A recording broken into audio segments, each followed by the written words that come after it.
Welcome back to i95.5 FM. And as we told you tonight here, we've been joined by a man who's contributed and is still contributing to a sport in Trinidad and Tobago. He has represented Trinidad and Tobago in his particular sport on a number of occasions. He's also been involved in representing the Caribbean as well. So that should give you a little hint. And I'm talking about cricket. And with me to talk cricket and talk a little bit about himself and his recent announcement in particular of his retirement is Dwayne Bravo. He joins Roxanne and myself. Dwayne, welcome. Thank you. Good night, everyone. Dwayne Bravo, the obvious question will start at the beginning, which is what led Dwayne Bravo to make that decision just over a week ago to retire? Well, it's just about making it official. I think I haven't played international cricket. I haven't played one-day cricket since 2014.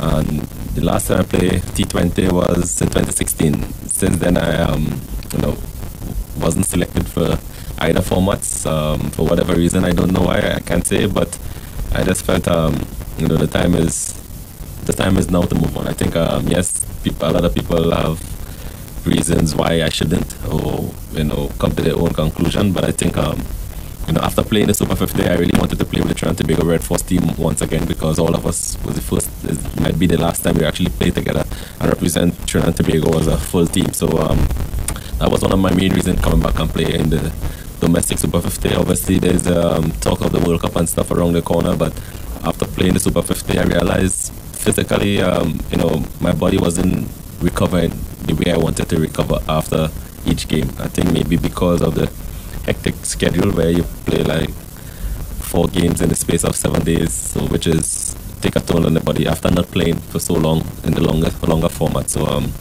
I just felt it's time to respect my body and try to prepare myself for the next 3 years that I maybe have left in cricket to do my stuff. But T20 cricket, why retire from playing T20 cricket? International T20? Yeah. Well, international T20, you play maybe 4 T20 internationals a year. Okay. So there is no point in me really hanging on to play 4 international T20 game a year. The next T20 World Cup is in 2020 in Australia. And there's some, you see in the CPL, you see some really good talented players throughout the CPL, that coming through. And I think where T20 cricket is concerned, West Indies will always have a powerful team. They will have good players. They have some good, young, exciting talent with a few experienced players that will be involved. So I think, me decided to call it a day wouldn't really make much of a difference to say. Yes, my experience and stuff, but I just think hanging around to play 4 T20 or 3 T20 games a year just doesn't make any sense. If Dwayne Bravo, and if it was a position obviously, if Dwayne Bravo was selected for the T20 going on, which starts tomorrow, or was selected for the 50 overs, which was going on in India, would that have changed your mind? If I was, maybe I would actually call it in, because if especially the T20s, I would have still tried to hang around. But the one days, like I said, I was really struggling physically. I was more struggling than anything else. Yeah. Not playing, like I said, not playing for 4 years. It's a tough ask to come back and play one-day cricket where you're not bowling 10 overs, and the intensity at the international level, it's different. I would have to manage my workload. It means I will have to miss a lot of games.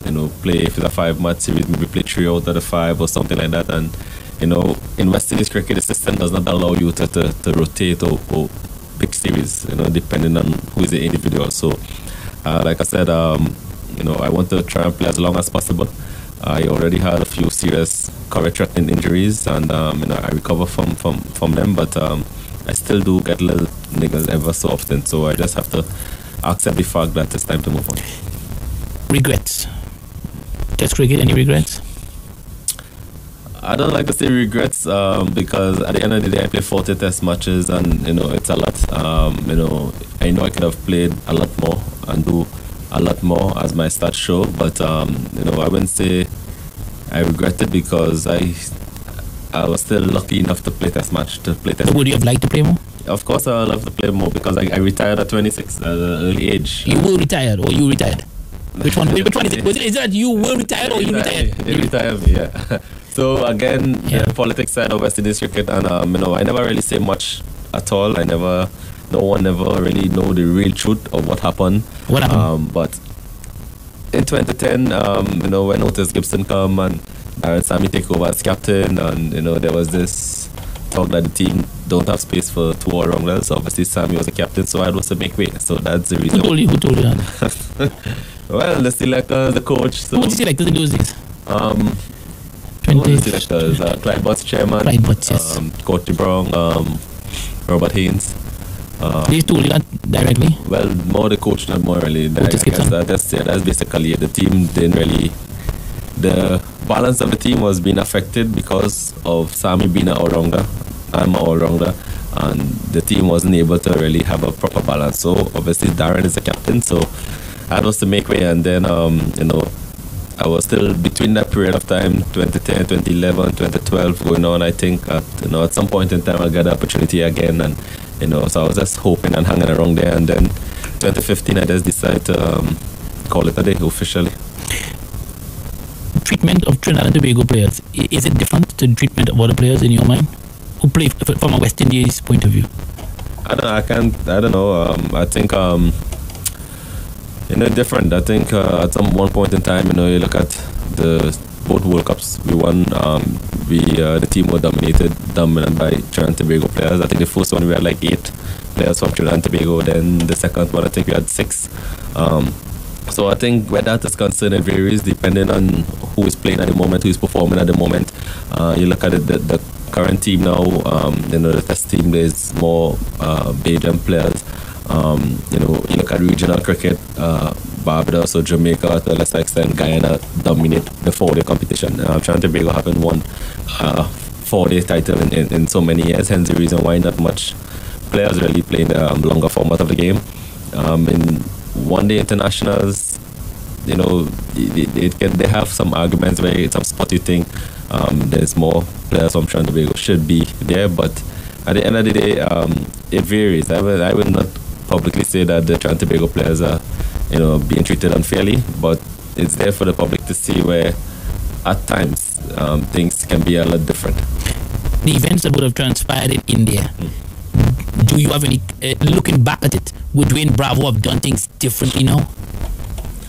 I wouldn't do the only thing I would do different, maybe tape everyone, record everyone who was in the room. Okay. Because at the end of the day, you talking about players? Yeah, well, everything that transpired amongst us as a team, because as it is today, I'm the only player that really paid for what happened in India. The only one never get the opportunity to play one-day cricket again. And I made a stand as the captain, as the leader of the team, for the best interest of my players and by extension, the players who have to come and play for West Indies cricket. At the end of the day, I think it wasn't fair on our bosses to send us on tour and cut the guy's contract by 75%. I think it was just really unfair. But at the end of the day, collectively as a team, we decide what we want to do. Was it unanimous? I listened to every player, every single player, apart from one player, sign on a piece of paper that they all were in support of, leaving the tour. But at the end of the day, we did not decide to just walk away from the tour. There were different times where we tried to reach out to both our WIPA president and the cricket president. So remember, we threatened from the first game, we threatened, right? And we played. We threatened for the second game, we played. The third game, we ran out. So it was just a message and a signal trying to letting them know, okay, we are not happy, please, what's going on or whatever the case is. So to answer your question, I would not, I wouldn't change anything. All I would have done is record everything where every player were in support of leaving the tour. I remember fully well before we said we wasn't playing the first game, and at 3 a.m. in the morning, I got a message from the BCCI boss, the old one, Mr. Srinivasan, that please take the field. Whatever you do, please take the field. Obviously Srinivasan is the boss of Chennai Super Kings, so we had a fairly decent relationship, and I listened to him. And I had to wake up at 6 a.m. to tell the team we have to play. And everyone was against playing. Every player was against playing. And I was like, guys, if anyone can help us in this situation, is the India Cricket Board. We need to accept that and respect their decision. Let us play, and later down the road, we will have we'll have a support from somebody, one of the most powerful boards. And everyone thought that I panicked and chickened out and all these things, but I was more concerned of the players' future than anything else, because it was a serious decision. to not play or even walk off on the tour, all of us could have been banned for life. So by taking the opportunity and listening to the bosses of BCCI, I think that is one way I'm sure that we have been protected. But if people say that the reason why you did that was to protect your own contract with Chennai Super Kings, how you respond to that? No, not my own contract, because our president actually phoned our president being the president of the board. Okay, go ahead. Phone and message BCCI president asking him to stop the guys who have IPL contracts. He told you that? He told you? Yeah, and he was like, no, he's not going to do that, whatever the case is. I wasn't concerned about my IPL contract. I was more concerned about players not getting the opportunity to play cricket again. Even if I don't play IPL or I still have leagues around the world I can play, right? But not everyone in West Indies team have that opportunity. So after that first game, what happened? So because you ended up playing the second game? Yeah, we played the first game, we beat India, then we traveled to Delhi. At that time, the president was in Dubai, which is 3 hours away from Delhi, and he said he's still not going to come and meet us. And where was the Weeper president all this time? In Jamaica. Still in Jamaica? Yeah, they were scheduled to come, I think, 2 weeks after the ODI series, which most of us will all be gone. Only the test team would have been there. We played the second game, we lose, then the third game rained out, so we stayed in Delhi for an extra week. Again, the president refused to come. And then we went to Dharamshala up in the hills, and that is where we played the last game. So like I said before, did anyone from the India Cricket Board still continue to try to influence you all to play at that stage, having played 3 of the matches? After we played 3 of the games, we decided, okay, we're going to see how far we're going to reach. Hopefully, someone from the board come and West Indies board come and assist us. I remember talking to Mr. Lloyd. Craig Lloyd? Yeah.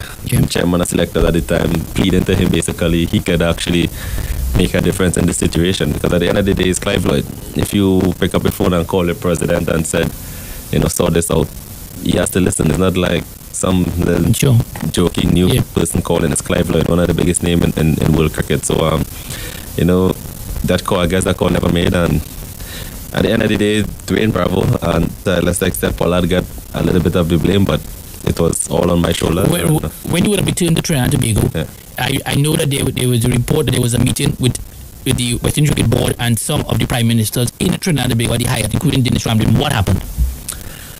Yeah, the meeting was there. I think Prime Minister Ralph and Dr. Mitchell was there. They all said to the president at the time he was wrong, and obviously Dave was very adamant and in his way felt that the players was wrong and whatever the case is. So for people to really understand, it's like one of the reasons why it even had that fallout between the players and the board where contracts is concerned. In January of 2014, they had a WIPA general meeting at Crown Plaza in January. The WIPA president, Mr. Hines, said that they have a proposal. They want to implement a professional league system, and in order for that to take place, they asked the West Indies men's senior team to take a salary cut. So the senior players who were in the meeting was myself, Sawan, Chandapol. We all agree. We said, okay, yes, we are happy to take a salary cut. Let's discuss figures.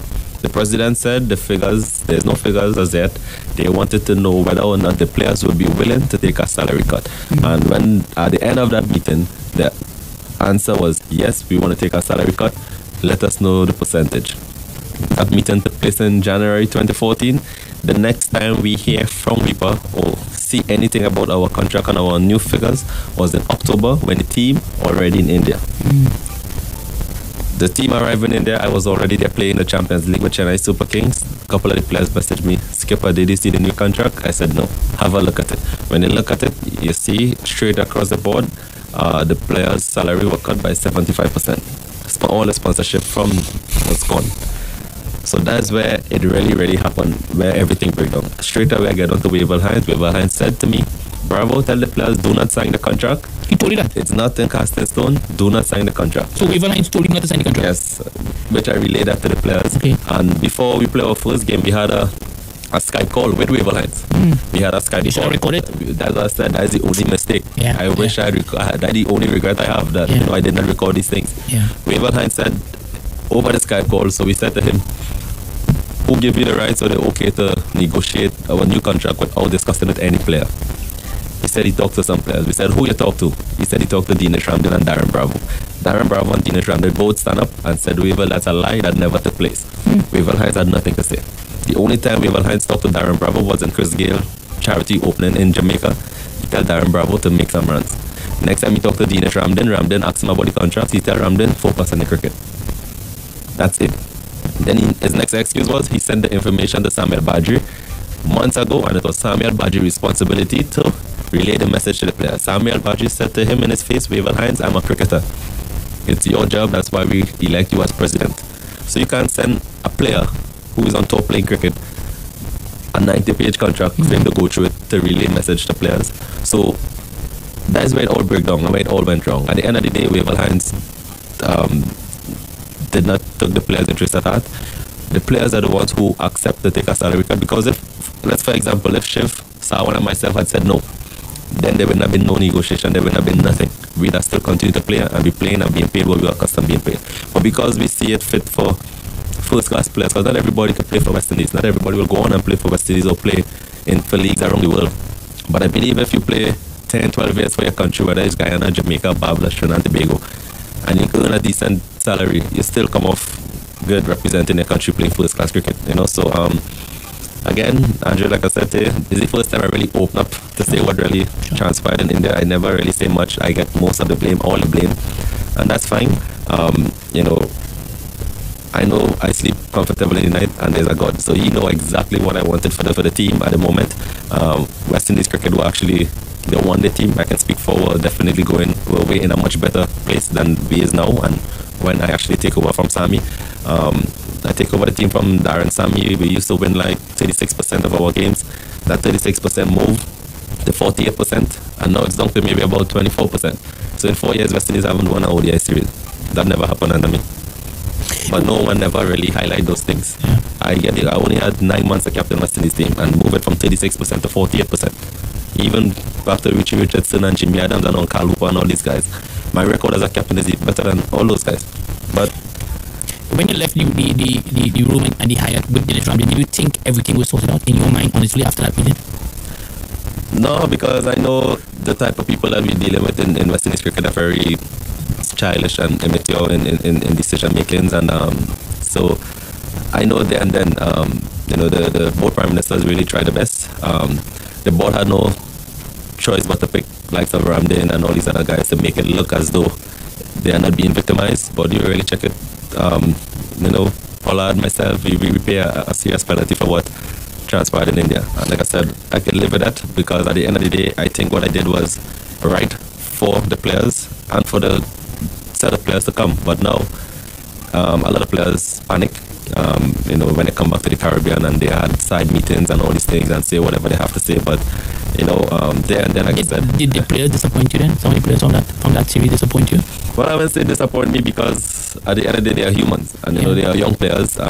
You know, they have the whole career and life in front of them, and if they felt at that time that, you know, their career is going to be ended by that decision, and they think that, you know, it's best to say, well, they were forced to do something, and it's the only way they might get an opportunity again to play again, then that's fine. That's okay with me, because at the end of the day, again, there's a God. They know to themselves they wasn't forced. I know to myself I did not force any player to make a decision that they don't want to. And today, I still talk to everyone. You know, after that tour, there were many reports. Among some of the reports was the fact that the India Cricket Board was owed over $40 million because the players left the tour, and therefore the BCCI would take strong action. From your perspective, when you have spoken with persons in the BCCI at that time? Yeah, it was a big damage. Obviously, a hefty bill and by the West Indies. But at the end of the day, that wasn't really something I think of. To me, it's my concern was the players and our contracts. But did the BCCI do you feel that the BCCI That's an opinion, obviously, because you don't know for sure. But do you feel the BCCI, sorry, was on the side of the players or understood the players? Do you feel? Yeah, they understand. Yeah, of course, because they were very supportive of all of us. They even offer they even offer to pay us. To pay? Yeah, they even offer to pay us whatever we were losing, and we was like, no, we don't want you all to pay us. We need our board to sort out our contracts, and that was, that was our step. But like I said, BCCI were very supportive, very, very supportive, and I think that's one of the reasons why most of us were still able to continue on playing without any kind of serious problems really taking place. Let's talk about a good part here. The players come together despite all that difficulty under Phil Simmons and head off to the World T20 tournament. Nobody gives the West Indies a chance. Yeah, well, that's the second time that happened. I don't know, for whatever reason. I think because of how West Indies cricket is run, world cricket don't respect us anymore. You think so? And it's there because we don't respect ourselves. So if we don't respect ourselves as a nation, as a people, how do you expect the rest of the world to respect us? We produce the best in the world for so many years. We dominate world cricket, and then to see West Indies cricket is stated, it's now everyone is laughing, and no one West Indies team. Apart from whichever is the home island, West Indies team is the most loved team. But a lot of people don't want to see West Indies rule again. They don't want to see West Indies dominate again because they know what happened in the past. And because we always fighting amongst ourselves, they laugh at us. So whenever we turn up into major tournaments, they will always have these negative things to say about West Indies cricket and the players and all these things. And we, as a group, we use it to motivate us. And we did it in the first World Cup. In the first one we went in Sri Lanka. And the last one was even more so because Phil Simmons, as you know, is a players coach. Yeah. And the players. Explain what is a players coach. People may not understand. The players coach is a coach who will put his foot down for the players, support the players, create an environment for players to perform and have that freedom. Also will put his foot down and let you know when you need to do better, whatever the case is. But he was a very outspoken person, and if you don't know Phil, he's very passionate about West Indies cricket. And to me, the one coach that since 2004 when I started playing, the one coach that I know that really and truly love and care of West Indies cricket was Phil Simmons.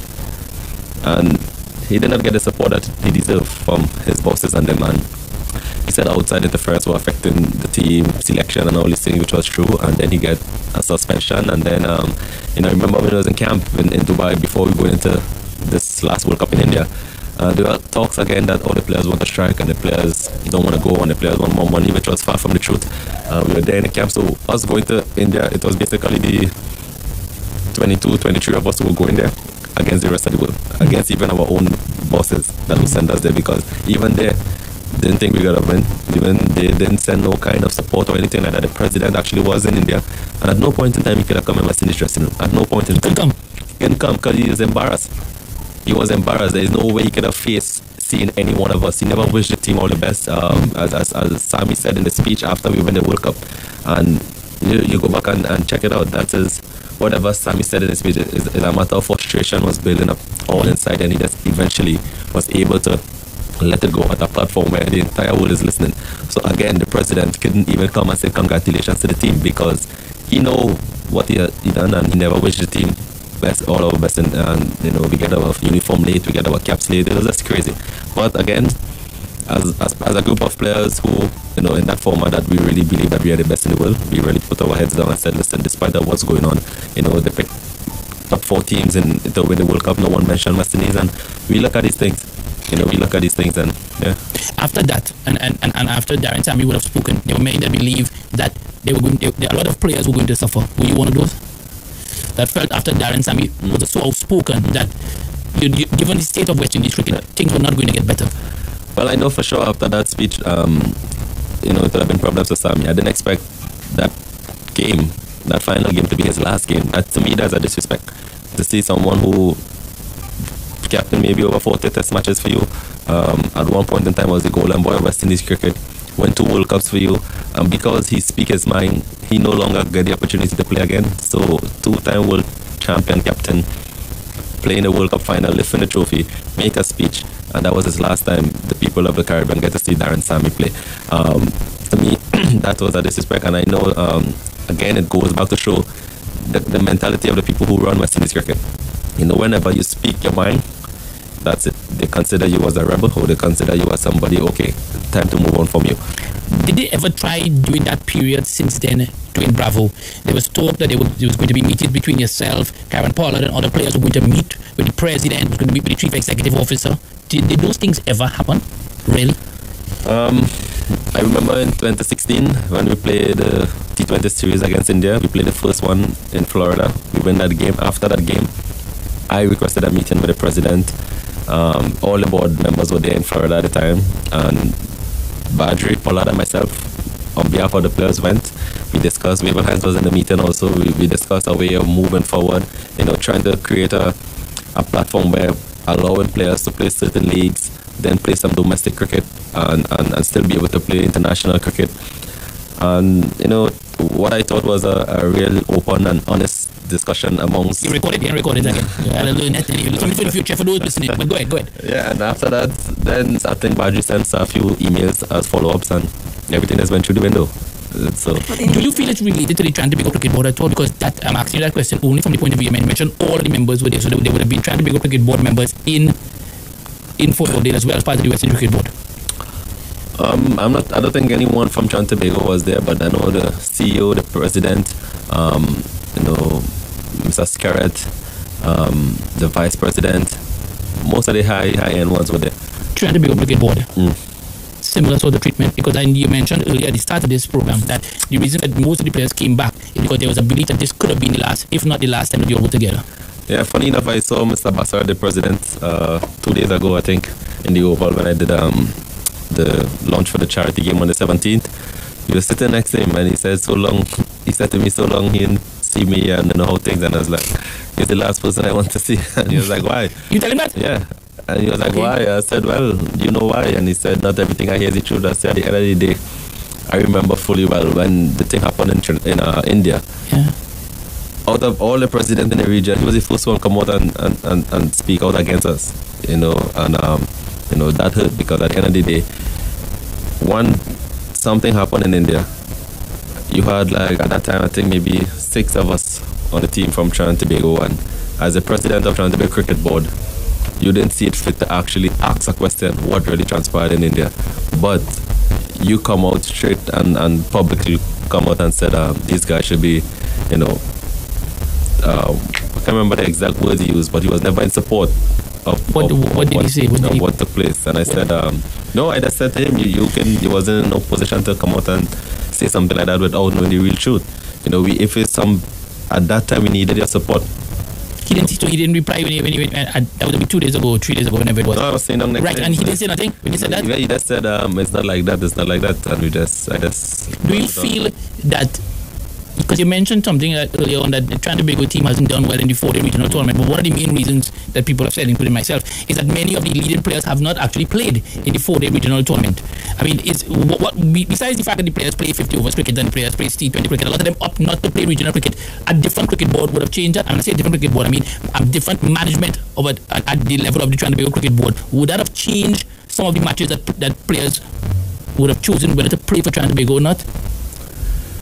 I know there were times where players could actually play 4-day cricket, but I think, that had a part to play, because after what happened in India, the president had something bad to say about Narayan. He had something bad to say about Pollard, myself. Then they hired Gus at one point in time. He also then had nothing good to say about the players. Gus? Yeah, at one point in time. Gus Logie is talking about? Yeah. What happened? So, no, I think he said that some statement where, these guys only studied, obviously, T20 cricket to make their money and have no interest in Trinidad and Tobago cricket. And when players hear these things, as a coach, you can't expect to say something publicly bad about me and then expect me to come and play for you. Do you feel there's still jealousy in the West Indies from former players towards this young group of players? Definitely. There's a lot of jealousy. We see it all the time. At the end of the day, how we look at it, those guys in the glory days, in the 80s and early 90s, who claim to say that they never earned the kind of money that we are earning now, at the end of the day, that's... Well, it's true. It's true because... But that's not our fault. I know, but it's true that they didn't earn that sort of money. That part is true. But what they earned back in that time is good. Okay. cost of living wasn't as high as back then. So things change. It is moving the time, and that is the problem with West Indies cricket, right? We dominate so long over the years, right? But yet still, we don't have proper facilities in the Caribbean.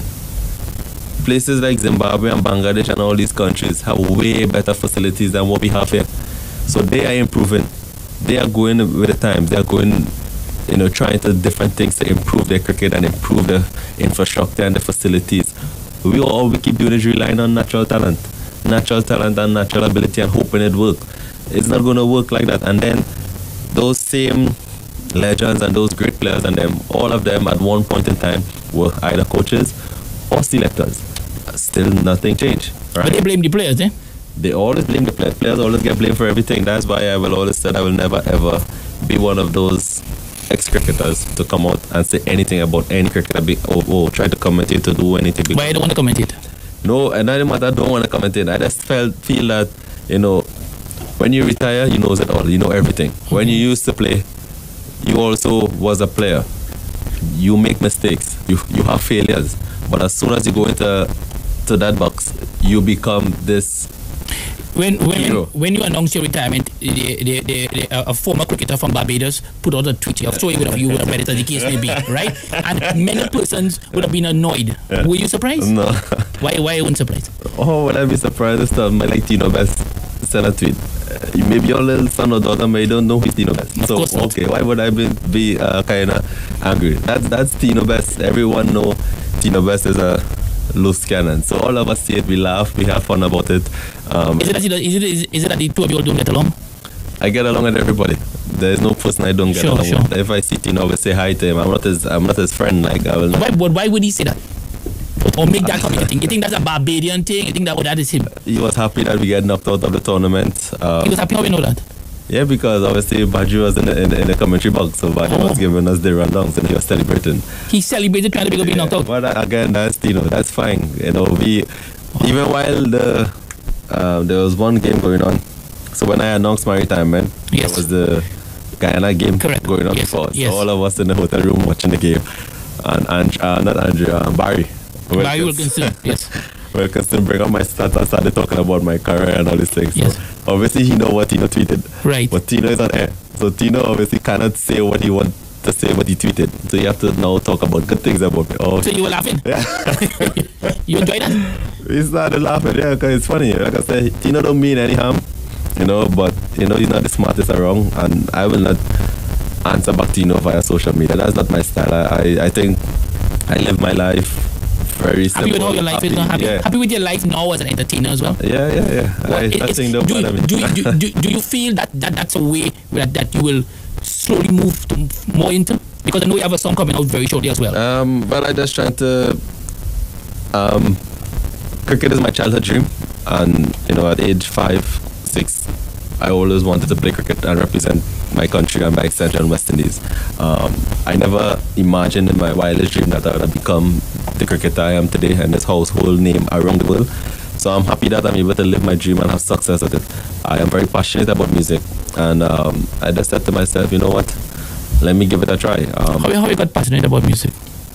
I think everyone in the Caribbean have that inside of them. They just have that passion about music, because music is part of our culture. You look at soca music, dancehall music, calypso music, all of us, that's part of our culture. And every player, whenever we go into the girl or in our room, we listen to music. That's what we do. Some of us try to sing, some of us have natural singing. Marlon Sam is singing now.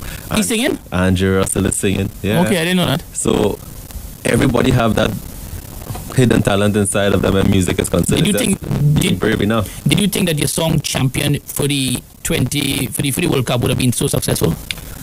Never. I didn't think like that. I would have never thought in my wildest dream that I would record a song and today become one of the biggest songs around the world. I would have never imagined that. Again, I just recorded a song for fun. That's what in my previous songs I did before Champion. And we used that song I remember someone saying to the team that we're going to use this song to inspire show the World Cup. And when we played the first game against England and Chris Gayle make the 100, he was the first person to start to the dance, and then the rest is history. All of us start doing the dance, and every game we play, we win, we do the dance, and it become a mega hit around the world, and people love it. And that kind of open a door for me where I am accepted now where my music is concerned. So people are looking forward for, especially my fans, looking forward to more of DJ Bravo music. So that's why I do a lot of songs. So tell us about the song. I want to bring in Roxanne in a short while, but tell us about the song that you have coming out next week. Well, the song I have coming out next week is called Done the War. I think being a sportsman and one of the most influential person in the country and successful person as well. I think that I'm not happy personally with the way how things are going in Trinidad and Tobago, and I think I have a platform where I can actually use and really inspire people and try to make a difference. So because I'm into the music now, I think I should put it into music. Music really send a strong message to people, and it reach a lot of boundaries where you expect someone to really think. So it's called Done the War. Again, written by Jojo, myself, produced by WMG Lab out in Malabar, and my friend Reza, the guy who writes Champion, also from Jamaica. I fly him down here, and we get together in the studio, and collectively we put our heads together and said, I need to do something for the nation.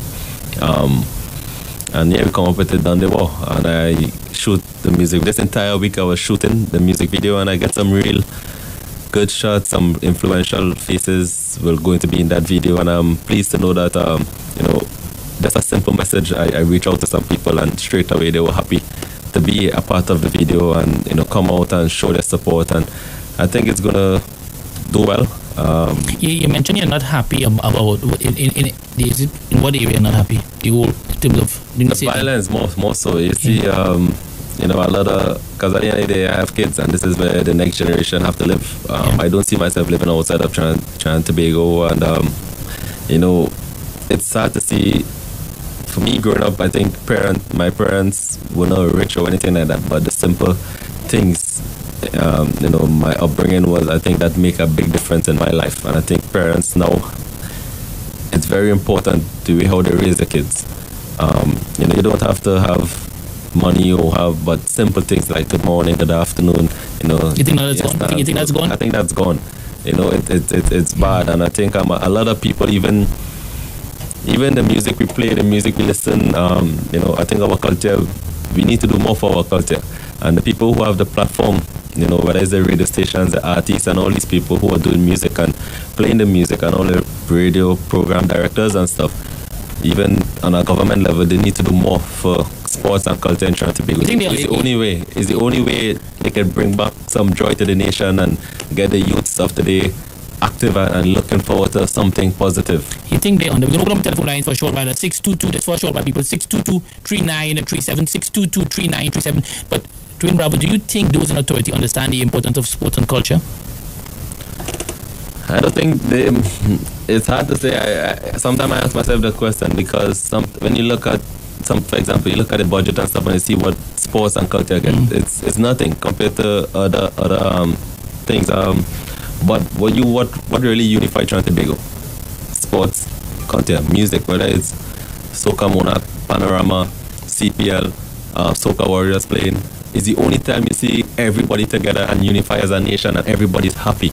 You don't see, when you look at, for example, the CPL finals, you see PNM, UNC, whoever you name it, sitting down together amongst each other.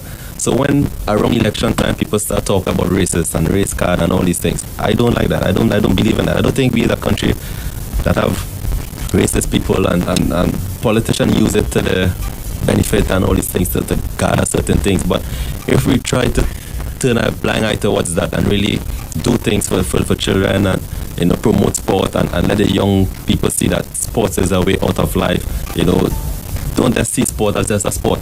Sport can change your entire life. All right, so let's go to the telephone line. 622-3937. Good evening. Good evening. Yes, good evening, sir. Good evening, Mr. Bravo. Good afternoon, sir. I know you very well, ma'am. You always work with your father overly talking and things. Would you like to see a Trinidad T20 side, like this present side, play against the West Indies T20 side? Could that be organized? Only with a charity game. No, West Indies won't like that, because all might be them. I was saying in the Super 50. And they call us some money, man. In the Super 50, I mentioned to Pollard, it would have been nice if it is we as a nation could actually play against some of the other big teams like Australia, South Africa. Let's see. That's our talent to see, because us at full strength, we'll give them a good pressure. Yeah. All right, back to the telephone line. Hello, good evening. Good evening. Hi. Mr. Bravo, sir. Hi, good afternoon. Good evening. Have you ever met a guy called Ruan Kanai? No, I never. Ruan Kanai from West Indies. I never meet him personally. If you read my answer, I already mentioned about the best coach and so on. That guy took out my batsman and he got something. It would have been tremendous. I vote for you on a Darren Ganga. Tremendous. This says he would like to have you on the team, man.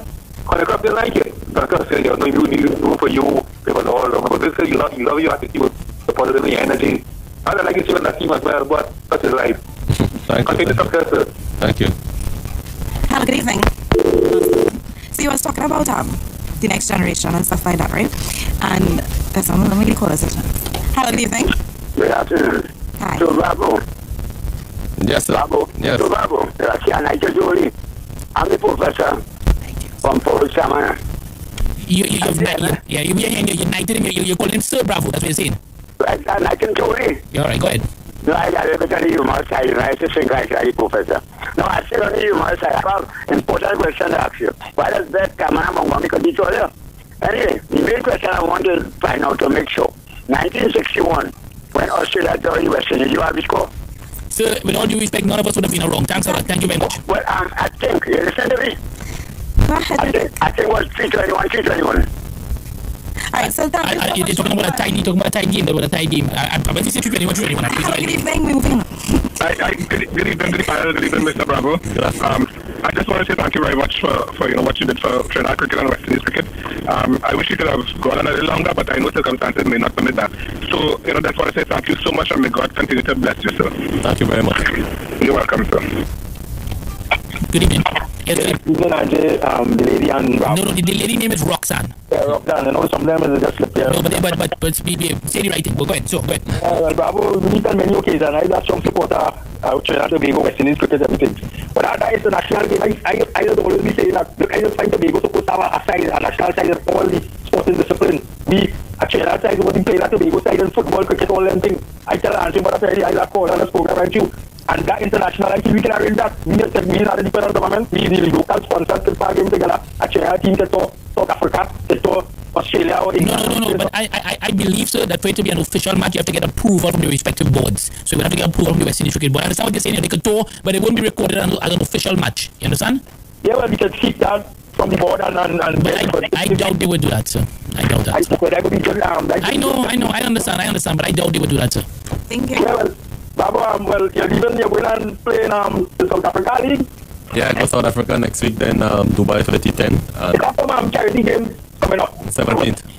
Which my plane? But he wouldn't be here. He wouldn't be here. But still buy a ticket. Still go. Okay. I always, I Alright, thank you. I don't know part-time lover, I got full-time lover. All right. Keep loving. Yeah, but Andre, I got call on the radio. I know that. Thanks a lot. Yes, all right, thanks a lot. And you don't know my name? Hello, good evening. Hello, good evening. Good night to everybody on the panel here. I just like to say, Mr. Bravo, as a guy from your generation of cricket, and it was a pleasure watching you play, brother. Yeah, son, you stand out among the rest of the women in the Caribbean, and they get Trinidad that support.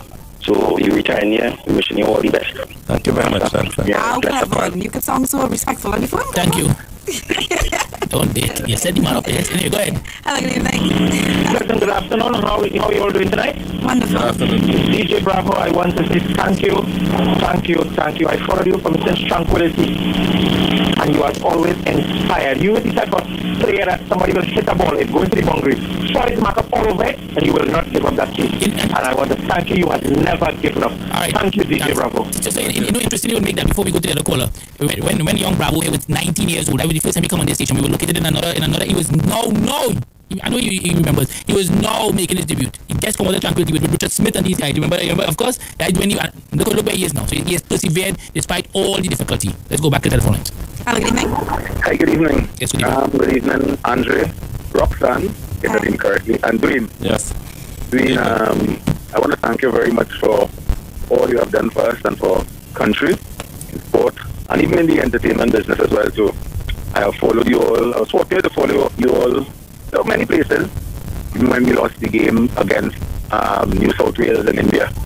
Yep. I saw you at the gym this morning, so you should know who it is. Okay. Right. And I asked you about the game in Barbados and best one up your what happened. Yes. Anyhow, we are all the best, brother, and it's a bittersweet feeling, but you're a very, very sad feeling, you're left out. I'd like to see you next year. But you still see me in the CPL, eh? Well, no, I tired arguing. People tired from God, tired because it's Bravo. I'll be defending the boy all the time, but he's a true champion and a true sportsman. Give you respect. And I would always be happy and always be thankful for you. God bless you and your family, man. Much love. And Andre, good program. All right, thanks. And Roxanne as well. Yes, please. Bye-bye. And we continue to take some more of your calls. Good evening. Hello, good evening. Hi. I would just like to say to DJ Bravo, thank you so much for the entertainment. And Bravo, I must say that you are responsible for a lot of heart palpitations I got. These wire things. I watching this amount of run. I say, Bravo, Bravo, no more wicked. Bravo, look how much when they get it. Listen to me. I have to get your email address to send in my medical bill. No. When you send in medical bill, I hope if you give you a recommendation to help you could follow it. Eh? All right. I wish you all the best and make God bless you and be safe. Thank you very much. Bye. How good evening? Yes, good evening. Hey, good evening, Andrew. And Roxanne and Dwayne Bravo. And the champion. Yes, good evening. That's on radio. Please. Right. Just like many of the other callers, I want to say thank you very much to the joy that you brought us for the years. And all I could say is that I'm happy that in your statements that we still have to see a little bit again and you're preserving your body as much as you could. I think I told you that the last time we were on the show. I think one of the important things you said tonight to me is that, and I take it very seriously, is that people laugh at us. Because you would be inside those camps, playing against those international teams, talking with people all over the world. Was that statement coming from you, sir? I take it very seriously. And following up on that statement, where do we go from here? Particularly for Test cricket, where do we go from here? What is the next step in your view? Where do you see West Indies going with Test cricket and overall making ourselves a name for ourselves in the world again in cricket? I'll listen on the radio. Good. Thank you, sir, for that. Test cricket. Like I said to you, not only Test cricket but sports on the whole. I think if you want the best out of players, and you need to have a proper infrastructure. We rely too much on natural ability and natural talent. You need other things to enhance those natural talent. You need players, the 18 players, you need them to tour in countries like South Africa, Australia, New Zealand, rather than tour to Bangladesh, Sri Lanka, where the conditions are very similar to Caribbean conditions. And I think this generation of cricketers now, of these players now, or most of us, when you see someone like Karen Pollard, for example, who haven't played a Test match and still is one of the most successful cricketers that walk on the planet Earth, I think it's an eye-opening for every player, because yes, your dream is to play for West Indies and play Test cricket, which is the ultimate. But Test cricket, the Test team, West Indies Test team, did these guys get paid $5,000 a Test match? And in today cricket, where England players and Australia and India players making between 20 and 25,000 a Test match, it's a big difference. Where you could play a T20 game and make that same amount of money in 3 hours. So, to answer a question, I think players now see the shorter format of the game more benefiting for them financially, so that they can support their family and support their life. Whereas if you want players to be committed to the longer format of the game, you need to create an environment and a package where they actually feel as though they're getting paid their money's worth. It's hard to play Test cricket. I mean, it's over 5 days, 6 hours a day, and you're paying guys $5,000 now at this time, where an average player will get between 12-15. Well, I actually was checking, and not cutting you there, but the English players actually getting more than that. The English players, somebody, well, you can remember it's bands, obviously. The top players get almost like 40,000. Well, I know the England players, England, Australia, and India, they're different, because they get some serious sponsorship, and so they could afford to pay the players better. But I always advocate, even for not only for West Indian players, but even at the ICC level, you cannot have India, Australia, and England players making between 22,000 to 30,000 US a game, where Sri Lanka, West Indies, New Zealand, Pakistan making 5,000 US a game. That's unfair. So there should be a fixed system, a fixed salary where you play in Test cricket, you want the best players to remain and play Test cricket for as long as possible, then you need to do something. ICC have to step in, help the boards, pay the players better, and that is the only way cricket, the longer format, can actually survive, because you see players now retiring giving up Test cricket in the early 30s to prolong their careers. Play white ball cricket. Yeah, so it's just, at the end of the day, sport is not just a sport now. It's your life. It's what you do for a living. You know, when you finish, you have to still be able to live a certain life. Continue to take a few more calls. Good evening. Yeah, good evening. Andre, Roxanne, and DJ Bravo. Dwayne, I want to thank you and your brother also for the enjoyment that we would have gotten from you playing for Trinidad and certainly for the West Indies. I also want to thank you for the little talent. I have to admit, when you first sang that tune, Champions, I said, what kind of rubbish is this? And then I found myself singing it and can't get it out of my head. Even when we played, we adopted the dance. So thank you very much. But I have a very important question, because I listen to you in terms of the contribution that you want to make with what's happening in the country. Do you see yourself then entering the politics of Trinidad and Tobago? No politics. I'll never be a politician. I don't want to. I just want to play my part and try to inspire people by what I do, whether it's on the cricket field, in music, and charity. I do have some politician friends that I'm close with. You know, I also give my advice in certain areas, but for me, politics, it's a no-no for me. But I definitely will love to help and assist in any way I can for the betterment of the country. So a politician can call him for advice if they so wish. Well, I wouldn't discount it, because what he's in fact doing is engaged in politics, just not represented in politics. Correct. But the politics need people like Dwayne Bravo. That's what I'm saying. Politics need honest, hard-working people of integrity like Dwayne Bravo. Understand. Do you know I want to work with the current sports minister. So okay. Well, I'm sure she'd be very happy to hear that. I hope that the right people are listening to your comment now. I want to make her the best sports minister of the country ever. And I'm not only going to advocate for cricket players. I want to advocate for sports on the whole. I think you know, I've been traveling a couple of times and see, you know, persons traveling to represent Trinidad and Tobago in their national colors, and you know, when they sit down and you talk to them, they have to buy their own plane ticket. They have to you know, have their own accommodation and all these things. And I think that's right now we have that going on with Sambo wrestling, and they have many medals, and they can't even get medals. Can't even get a meeting with the minister. And they leave on Tuesday. Yeah. Anyway. Yeah. But I would encourage you to pursue it. I would encourage you, if you can get in touch with the honourable minister and offer your assistance. I would encourage you to do that. Okay. Thank you very much. Take care. Hello. Good evening. Hello. Hi. Good evening. Welcome. Yes, Dwayne. Yes. You say the right thing by your upbringing. You didn't have that much fear to make it, because I know you when you used to play small goal in QPL and Yale. Okay. You know what I mean? That's a way back when, you understand? Yes. Yeah, man, I wish you all the best and all God's blessings in your endeavor. Pull on a minute.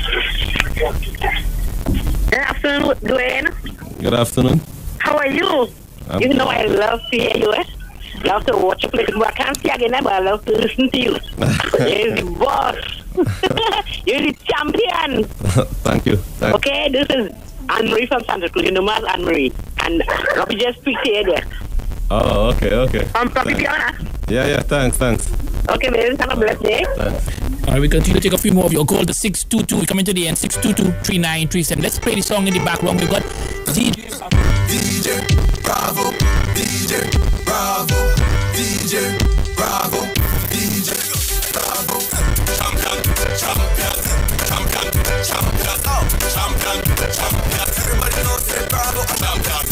Hello, good evening. Good evening, ladies and gentlemen. Dwayne, I just want to thank you for the long service that you did for stage cricket and also Trinidad and Tobago, and for all the memories, champion Dan, and all the other trophies you win for the these. No, let me ask you a question, because you always call. Do you do the champion dance? You do it? No, boy, I like to watch people do it. I think that's one thing, especially when you get pissed gear, you just go all around the world and you just show the other players how to do it. Yeah. You know? It's a good phenomenon. Now you introduce it, and a lot of people pick it up all over the world. Yes, I mean, it's something that, you know, he only could do. He's a great showman, a great showman and a great ambassador Yeah, because you know when we went to the Commonwealth Games, Tony, Lee and myself, they actually played the champion song for one, and we watching the Australians. You know the Australians out of timing, right? So they get their timing bad, but they're still doing the dance. Yeah, all over the world was doing that. I mean, you didn't see the Afghanistan pick it up and was doing it. Yeah, particularly after the video in that match. Short little with the keeper, remember? Shazad, yeah. Yeah. Then all the best for you in the future, partner. Yes, all the best. Thanks for the memory. Thanks. Hello, good evening. Hi, good evening. Hi. This is good evening to Dwayne Bravo and others on the panel. Good afternoon. Good evening. Right, yeah, thank you for your contribution. What I want to say is that we have the Sports and Culture Fund, the Board of Sports and Culture Fund, and our mandate is to promote excellence in sports. So one of the things that we've been doing is actually sponsoring teams with their plane tickets and accommodation. And one of the other parts that we also do is to ensure that they give back to society and impact their community. So all is not lost. So I take what Dwayne Bravo just said, and to know that something is being done, and it is actually being done. So you are from the whole strain, if you don't mind. So you are from the Sports and Culture Fund? Yeah. So are you saying here that because we have teams several teams call us many times that represent Trinidad and Tobago and say they're struggling in terms of getting funding. For instance, the Sambo team is often represent Trinidad and Tobago in Russia, and the Russia authorities have to come forward and sponsor. We have sponsored the Sambo team. Yeah. And again, one can only apply within a 12-month period. So if they go more than one time for the year, we could only do it one time. So that's the rule. Within a 12-month period. You could only go once. With a measure of certainty, we have sponsored the Sambo team. So no, so that's my understanding. Are we saying that on any sporting organization could only be sponsored on one occasion? In a 12-month period. Well, within a 12-month period. But can I say that, in my opinion, that makes so much sense? And the only reason I'm saying that is if a team of 12 decide to go for cricket and you sponsor them, and a team of 3 decide to go for Sambo, so isn't it is it not based on monetary or just based on? No. So you could have a team for cricket, you could have a team for football, you could have a team for wrestling, you could have a team whatever discipline in sport. Right, but you understand what I'm trying to say? That the team that went with 12 persons cost more money than the team that went with 3 persons. And yes, therefore one look at the budget, one look at the requirements, look at the budget, and therefore they fund accordingly. But if in a year where there are different types of championships taking place, within, let's say, in 1 year, the netball team, the volleyball team, they have to go 3 times for the year. Within the 12-month period, it would cover that three. No, so therefore, if you have to prepare yourself for a year for, let's say, one of the athletes, and they want to prepare themselves for the 2020 Olympics. Mm-hmm. They prepare that budget, they submit it, right, and therefore it is self-worth. Cover the three times. So in other words, they do a comprehensive budget. So before you go, just before you go, how do people contact the Sports and Culture Fund? Is there an email? Do you have an email? How do they contact the Sports and Culture Fund? It's at the office of the Prime Minister. Wow. The Ministry of Sports. Oh, wow. Both get difficult. Here we go. Both are difficult. It's not difficult. Well, based on the information I have from persons who would have made efforts in the past, I have to disagree with you kindly. Honestly, I have to disagree with you kindly. Okay. All right. Thank you. Thank you. All right. Have a good night. Hello. Good evening. Good evening. Yes. Okay. This is the same caller. Thank you for answering the question, Dwayne, about the Test cricket. I have a follow-up question. Do you believe, you've been around the cricket for so long, do you believe that the West Indies board can do better to bring about that package and restructure the packaging system so that, in light of the fact that the issue came up with you guys have been asked to take the pay cut back then, having considered all these factors, do you think that the West Indies board, with the present contract, because obviously we can't work for the prime dollar because we weigh down the standards. We won't attract the biggest price, the biggest contracts for test series, right? But in terms of what we do now and where we are now, do you think the West Indies board can do better to bring about that kind of revolution in the pay package system for the test cricketers? Right? That's the question I want to ask. All right, thanks, sir. Right. Yeah, I think they can do better. They just don't want to. Obviously, they will struggle, as you mentioned, where sponsorship is concerned and all these things. But the West Indies lose the value of sponsorship because of the type of policies and teams they've been selecting. And I remember going to India a couple of times where as world champions, and the West Indies was not even able to negotiate, a proper team sponsor. And India is one place where you can get thousands of sponsors, especially where you have some of the most marketable players in the West Indies. Every tournament around the world mostly use West Indian players to market their tournament and their brand. And for us as Caribbean players, they don't use us the way they should to really incorporate sponsors and all these things. When you put out a team and there's no one that you can really say, well, yeah, I'm going to watch this guy play, or this is a crowd puller or anything like that. They, as far as marketing is concerned, they do a very bad job. But I think they can do better than what they're doing now. As I said before, they cannot pay the players like how they're paying the Australians and the English players, but they can do better, a lot better than what they're doing now. Okay, so before we go take any more questions, my question, because yes, get it on. Yes, let's do it. I was thinking about the next generation. You're talking about the next generation. We always say that we have so many athletes and former greats. The next generation needs to know that and probably be led by it, in the sense that should we look forward to like a Bravo Academy or Bravo? Is it something that you ever put in your thoughts? Well, at the moment, no. At the moment, as you mentioned, for me, I want to create a legacy where I create and pave ways and give people opportunity.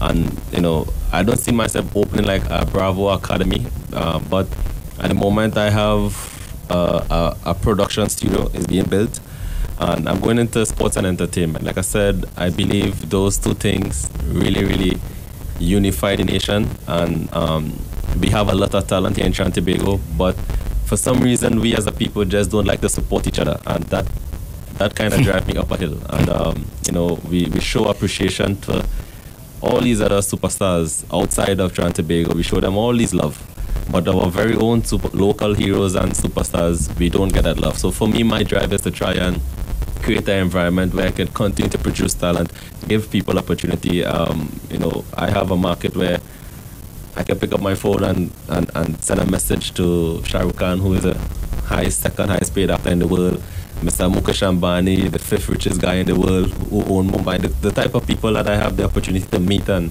and have that level of respect amongst each other is just, for me, is just trying to see how best I can make Trinidad and Tobago, the people from Trinidad and Tobago, to see that outside world, and just try to make that connection. As like, for example, Jojo, the young writer who write all my songs for me and who is also an artist.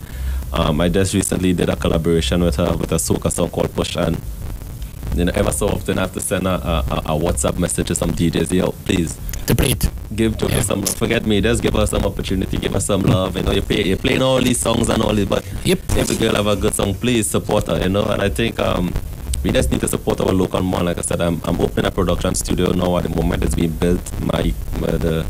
All the equipment is already shipped in and stuff. So sports and entertainment, like I said, that's where I'm heading. We'll take one more before we head off the course. Hello, good evening. Yes, good evening. I want to say, in a country where we hardly have so many role models, to congratulate Dwayne Bravo on being a perfect role model for our young people. Hello? Hello? Yes, we're hearing you, sir. Yes. So I want to just tell DJ Bravo how proud we are of him as a role model. And I also want to take the opportunity, if he has the time, to visit my school to talk to the youngsters. What school is it? This is Presentation College, San Fernando. San Fernando. All right, so what you can do, sir, leave your number downstairs at 622-622-9292. Leave your name and your number downstairs, and we'll see what can be done. All right? Presentation College. Yes, of course. Say who you are as well, obviously, and say where you're calling from. All right? Okay, no problem. All right. So all the best. Thank you. Continue to take a few more of your calls at 622-3937, 622-3937. You get a chance. Yeah, good night, DJ. Congrats to you on your achievements that you have made internationally. I'm not too true on that. And a guy I remember, Tino Guerra, and I just want to put his name out there. Yep. God rest his soul. He had a lot of people inside the cool, and I personally love him. Yep. Second one, the brother. I think you have to put a little emphasis. I don't know how you can exert your leverage on this guy. He is not, that guy started, and this is not because the guy said it so funny. He has sacrificed, he decided to make test cricket. And this for that camera, and I may fail. He just decided, you see me, I the ball, and you see you pay for that kind of attitude. And I caused the West Indies cricket to suffer. This guy is, to me, one of the best front runners in terms of, yes, because you need longevity. Men could sit down there and make run. Check set his record. And for some reason, I don't know, this hate or spite have been going on. I think you had to use exert as much leverage with. I know Darren is up with TTCB, with Asimba. You have to exert as much as that in life you have, because you know when you exert the scene, your leverage kind of go down a little bit. Yeah. I mean, and I feel because you have paved away, and it's your brother. I mean, it's a brother. I just say straight as it is. Might be evidence, but please do something for him. That's it. All right, thanks a lot. Thank you very much. In fact, young Dwayne Bravo will play tomorrow morning for the West Indies in the T20 along with Karen Pollard and Dennis Ramdin from Trinidad and Tobago. That is, and just giving the players in the T20 against India. We'll take a few more of your calls at 6223937. Before I take calls, you know, we're gonna play some of your songs as well. I'm gonna play my favorite DJ Bravo song, the only one I like. The only one? Yeah. No. The biggest party is back. The defending champions is back. DK, are you ready? East, we the champions. North, south, we the champions. North, we the champions. So we tell them this. We say East, West, we the champions. North, south, we the champions. North, we the champions. So we tell them this. We don't have it on the road. Represent the country when we ball them out. That's how we ball them out. I love that way. Yeah, we can't touch because we ball them out. That's how we ball them out. So we get fix, just like them fix. No friend gonna get licked, so we get fix. Just like them fix. No friend gonna get licked, so we get fix. Tell them where them fix. And no friend gonna get licked, so we tell them they don't have it on the road. Represent the country when we ball them out. That's how we ball them out. We got them out on the bus. They're the fix, can't touch because we ball them out. I love this almost as much as I love Narayan. Oh God. I didn't know I don't lie about it. Let's go to the phone lines. Hello, good evening. Hello, good night. Hi. I would like to know, good night to the panel. Yes. I would like to know who the player did not sign. No. All right, if you don't know who that is by now, so I just want to be 100%. Who you think it is? Who you think? I could call him. Yes, you could call. Of course, you could. Who you think it is? Marlon Samuel. All right, you have a good night then. You're hitting the nail on the head. You have a great night. Have a great night. All right. Hello, good evening. Make life easy. Make life easy, sir. Make life easy. Hello, good evening. Hello, good evening. This is Shampaka Joe, Minister of Sport and Enterprise. Well, welcome, Ms. Gosha. Go ahead. Good night, Minister. So I have been listening, or I got onto this station, or a couple of listening. Very late. I wanted to just call to say congratulations and best wishes to Bravo. I am a fan, I follow, and I support all the work that you have been doing as an athlete and also as a musician and entertainer. Now, while I'm on the line, allow me to address that Andre E Baptiste continues to raise. Now, we have to take into consideration when Sambo made this request. The National Championship did not speak up on us yesterday. Sambo made this request on the 15th of October during the budget month.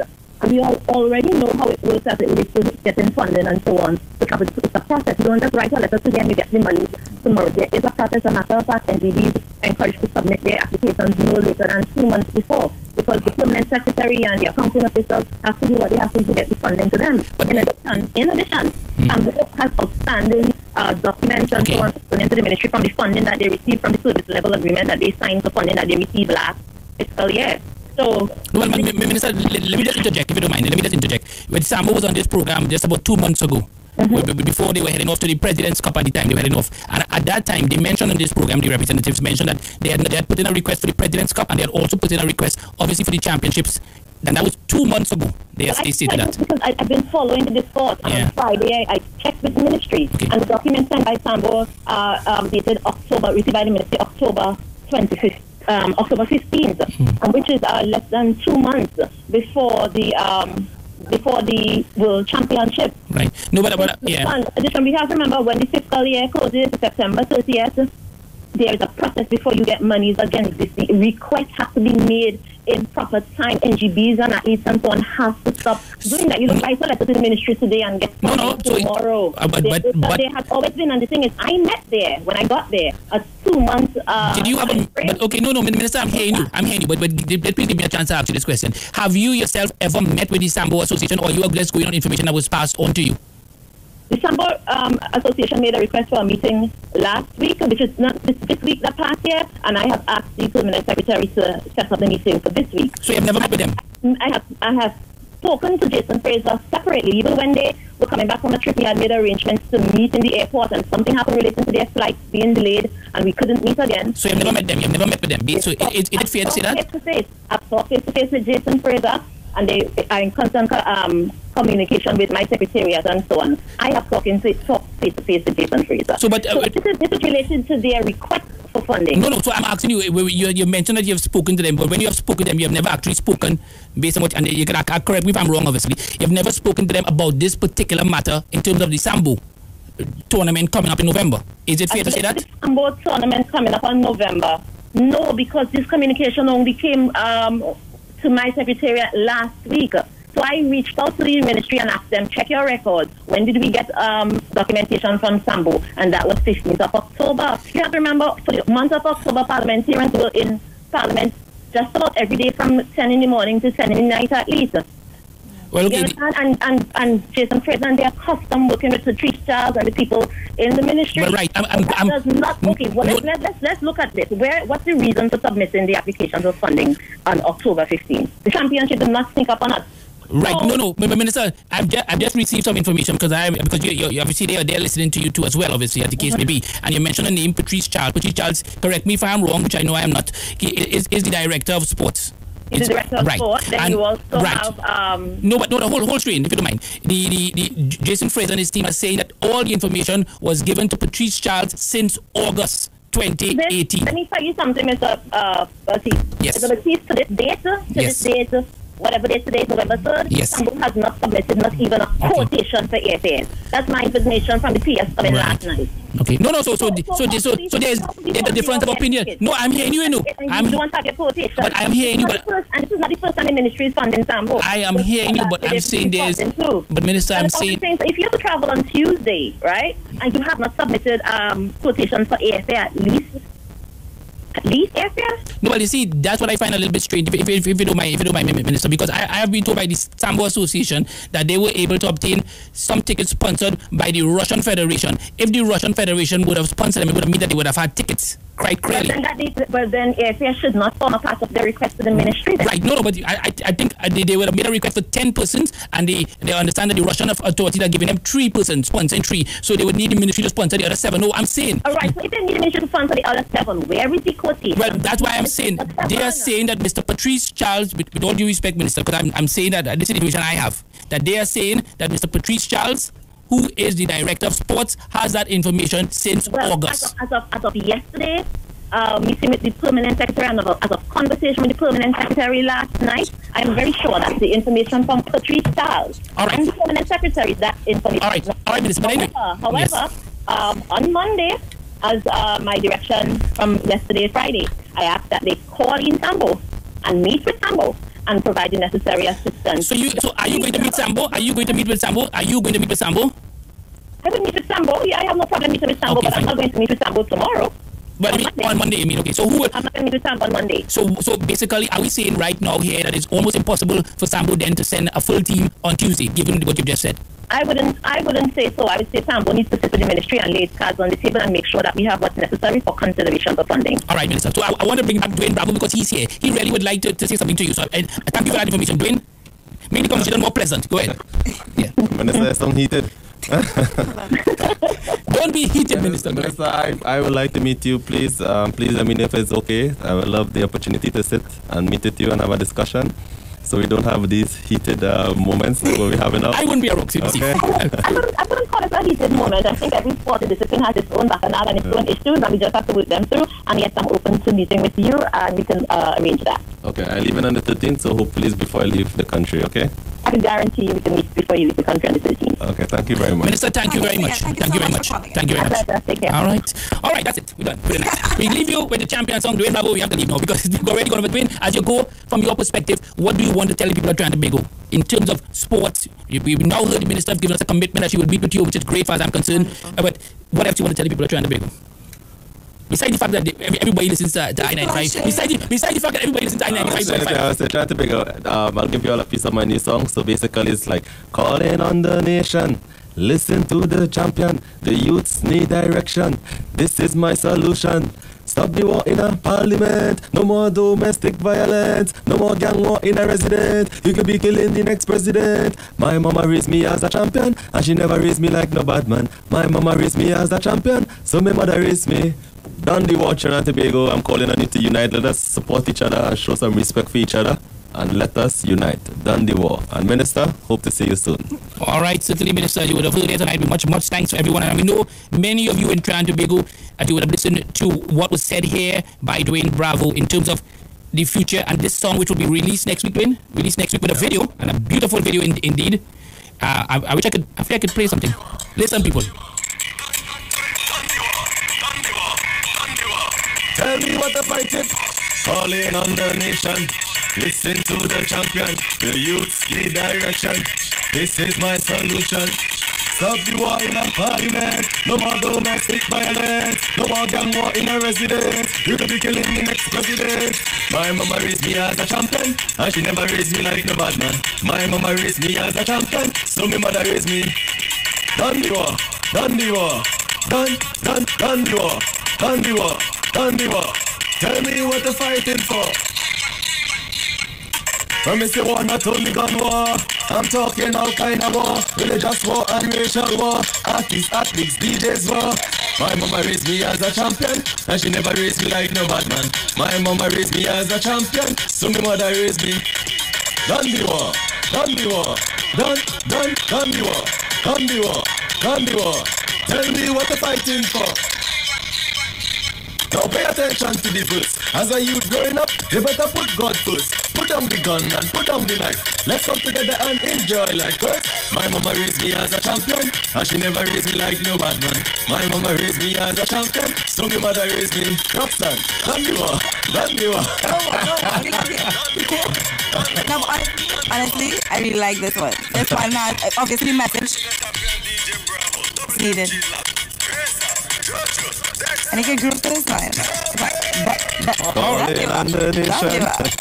right, people, you heard it first here because I think Dwayne forgot to have a copy, so that's right. So I was able to resurrect it. All right, DJ Andre. All right, yeah. That's very DJ. Forget it. Dwayne Bravo, thank you very much. And I think you would have heard tonight from everyone, certainly the people of Trinidad and Tobago, how much we appreciate your honesty, how much we appreciate your sincerity. We know it has been a difficult pathway given all, and maybe because I know a lot more than a lot of the persons as well, I understand exactly what have transpired over the course of your career. But the fact that you've stayed the distance, Dwayne, despite it all. I mean, the success, people will talk about the success, but the TKR winning again, there's that whole ambition, the way that team played as a team, the love that team have, because I mean, I know a lot of players there, you almost sense that team will not lose, no matter what transpired in that final. Once that team was in the final, the professionalism, everything about that team, Dwayne Bravo, those are lessons that not only cricket could learn, every single sport in Trinidad and Tobago could learn from the TKR. As far as I'm concerned, I know a lot of persons involved in that, and even whether the technical staff or the medical staff, you just look at the field, and this wasn't about money. Yeah, I think that's the thing with Trinidad and Tobago Night Riders team, and by extension the Red Force team is like that. We all appreciate each other's talent and support each other, and that's the most important thing. I've been in teams where some players are jealous of one another. They hope for other players to fail and all these things. Where with the Night Riders team, we all happy for each other, and I try to encourage everybody to be their own leaders. When you look at I'm the captain, yes, but I have other players who are leaders as well, and the team would not have been successful without those other leaders in the team. And case in point is Kevin Cooper. The faith you have shown in Kevin, we all like Kevin, but I know Kevin very well. But I mean, that gives Kevin confidence. Yeah, Cooper is someone, I call him Godson. I personally have a special love for him, and he go through a lot, especially where his action is concerned. And not only the team as the players, because we're close to him, but the franchise, the owners really show that support behind Cooper. They give him time to work on his action. They pay for his coaches to come down here as well. So like I said, we are family, and everybody supports each other, even in the tough times. The bad times, I will take all those negative comments and show light on my shoulders, but the guys are a good bunch of players. And we also have good international players. All right, the principal of Presentation College, you will indeed get a call. We have your number. Much thanks to all of those who have contributed. And again, we leave you with the song that had Gary Barrington and myself. Anyway, I can't think about it too much. But anyway, all right. Anyway, we enjoyed it. That's the most important thing, as did the whole of the world. Thanks, Win. Thank you very much. Welcome.